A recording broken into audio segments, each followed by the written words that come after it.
Hello everyone, and welcome to Let's Play Crimzon Clover World Ignition.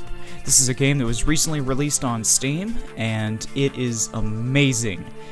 It is probably one of my current favorite games. It's shoot 'em up, or a shmup, in the shmup genre, and today we'll be going through the novice mode because this game will basically be kicking my butt.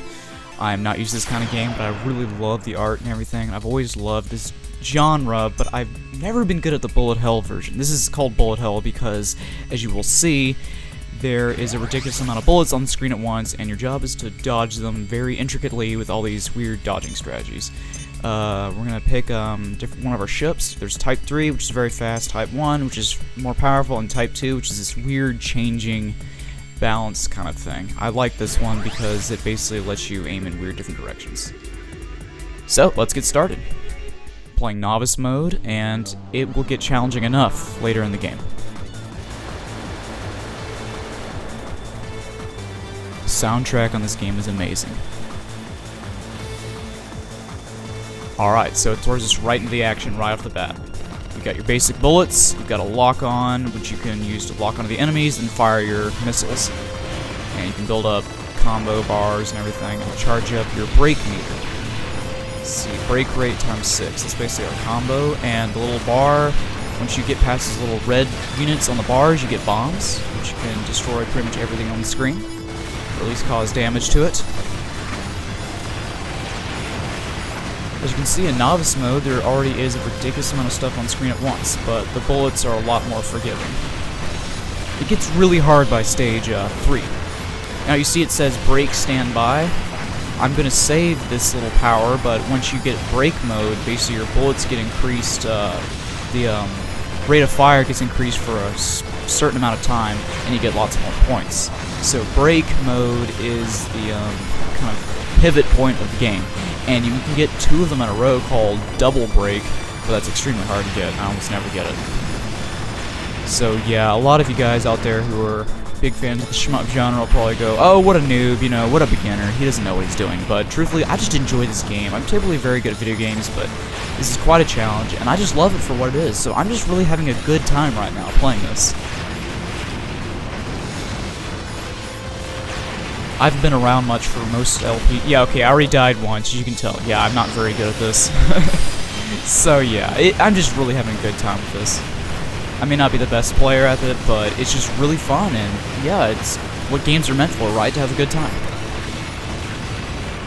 Now, interesting, when I lock on, it slows down my speed, so that's one disadvantage. Here's a place where you can really lock up and build up your meter, because all the enemies, they keep respawning. So use that to your advantage, and don't die like I did before this, because you'll get a lot more points if you don't die. Okay, yeah, I'm just failing today. I'm usually better at this, surprisingly. I usually don't die or only lose 1 life in the first stage.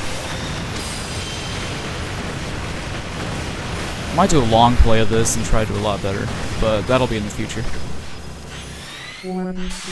Alright, now for our first boss.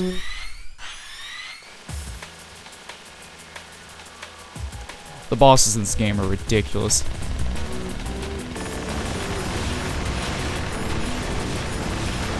So some sort of tank on rails, or just, I guess, some sort of tank going on this highway. As you can tell, I'm doing really well. Okay, so I gotta continue already. Lose all my points, whatever. But in novice mode, their bosses are a lot easier to kill. As you can tell, he's almost dead. There we go, and that concludes the first boss in novice mode. And of course, the explosion is very showy. Go for points as a reward, but I'm gonna get an extra life because I have a feeling we're gonna need it.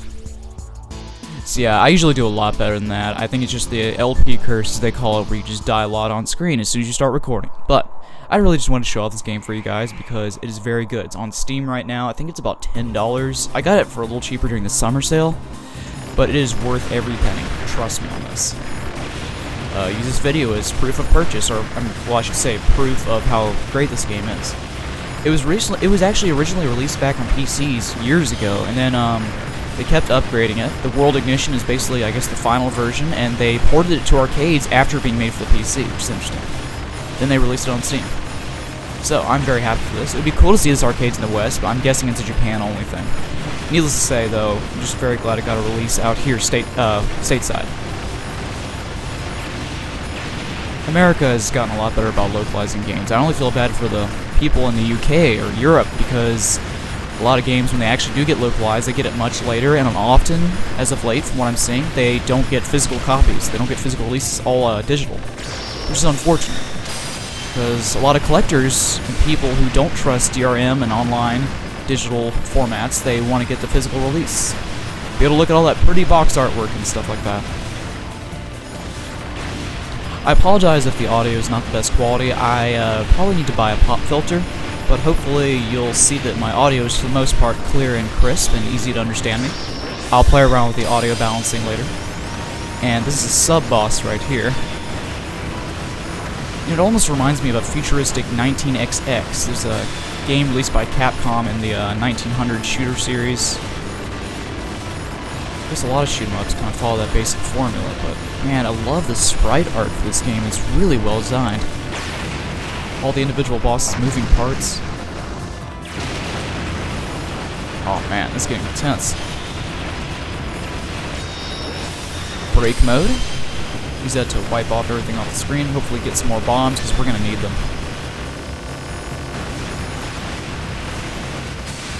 That break mode lasted a long time. I'm not exactly sure what constitutes the length of a break mode. I haven't really looked that up. And I've only been playing this game for, I don't know. I mean, I got it about a month ago, but I've only played it for about a few days. Maybe 10 hours max. It hasn't been that much. I'm just kind of playing it casually after I get off work for about an hour or two. Once in a while. I haven't had as much time for games. As you might notice, I've never completed a full Let's Play, but I plan to make this my first full Let's Play because, you know, it's easily accessible and the game's length is not extenuous. So yeah, it's just been kind of an interesting life. I just graduated college and I am looking into job opportunities. I'm currently working part-time. I had a job offer at California for full-time with a 3D printing company, but the federal grant got denied, so... But I'm not really here to rant about my personal life. I'm just letting you know why I've been absent, and hopefully I will be having more time now, once in a while, to do some more Let's Plays for you all, because I've somehow built up quite a few subscribers, a handful of subscribers in my absence. I guess people discovered my old videos and liked what they saw.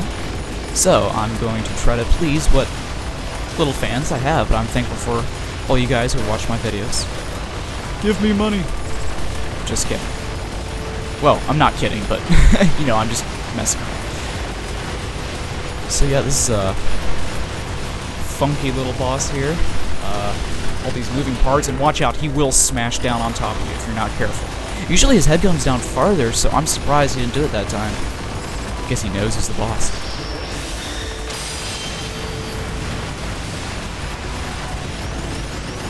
Yeah, that break mode didn't last long at all. So log on to as many parts as you can to get more points and more break mode meter power up. Yeah, I'm not a master of this game by any means, but I do have some experience in it, which might not be obvious for how many times I died in the first stage, but you know what I'm saying.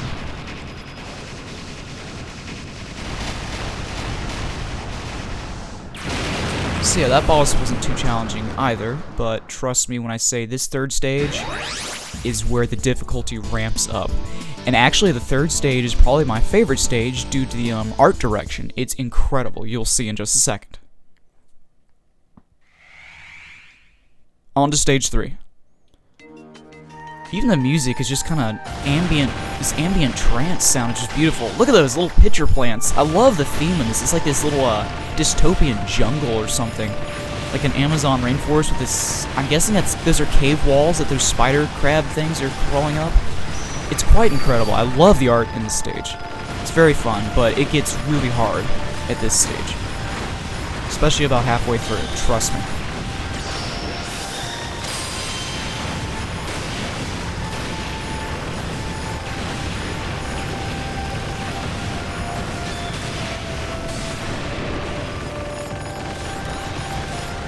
Okay, those guys just vomit out bullets. Thankfully, they're not really in my general direction. They just kind of aim willy-nilly. They just kind of unload this torrent of shrapnel on you.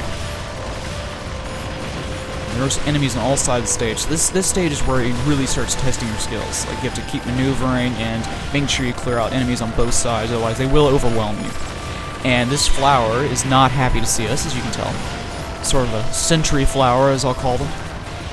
Okay, where's my ship? It's a little hard to see sometimes. Little drones I have around me kind of get in the way. Look at all those enemies! That is ridiculous! He said in an excited tone. I love this game. It's so well made. So much polish. This is how all shoot 'em up should be. Eye candy and challenging and just really engage you. It should be an adrenaline rush. He's trying to lock on me, but we won't give him the chance. Okay, maybe we will. Gotta get out of the way there.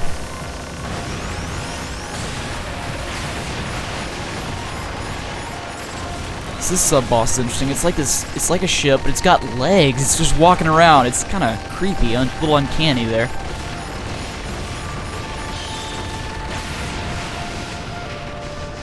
Yeah, I really love this stage. This probably is my favorite stage.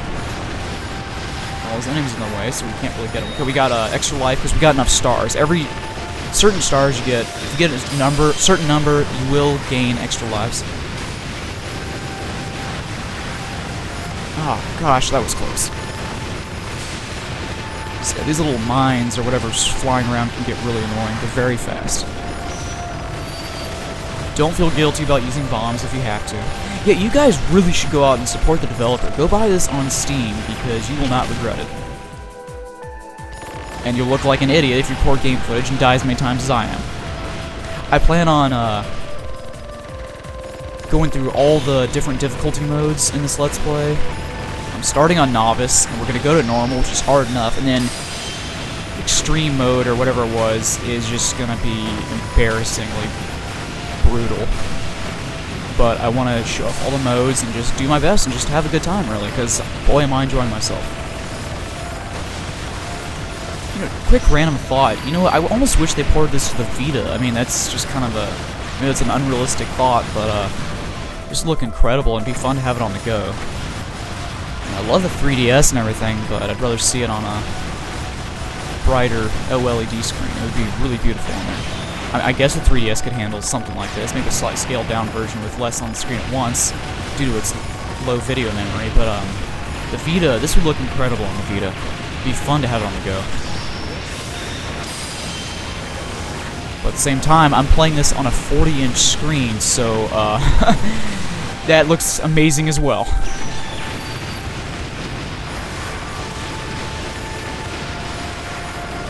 I hope you guys are enjoying this as much as I am. If you are, just feel free to leave a comment and everything. Engage me in the discussion in the comments section. I do read all comments I get as best as I can. If I don't respond, it's actually likely due to my internet being garbage or Google's interface changing and not letting me respond to your comments. Okay, that's ridiculous.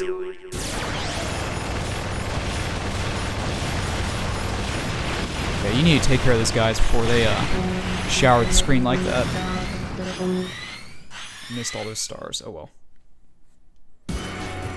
Alright, this boss is really interesting. It's like this flying nautilus of some sort. Some sort of... It does look like a mix between a shellfish and arachnid of some sort. I love the design on this. I'm not sure how it fits into the whole jungle thing they had going on, but it's still cool nonetheless. Look at those bullets. Snaking around there like snakes. Serpentile streams of bullets. Oh yeah, and opens up like a flower, kind of. It blooms up bullets.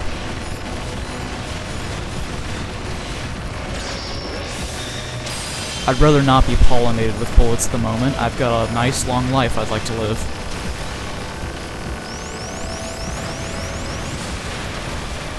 I'm digging the kind of rock music mixed with kind of the, what sounds like almost a synthesizer-based organ. Quite dynamic. Okay, look at this. You gotta circle around the entire stage to avoid those streams of lasers. It's ridiculous. I was doing okay there for a second until I got overwhelmed. Okay, let's blast him. And the final phase of the boss is where you go up in the sky and take care of the spinning disc core.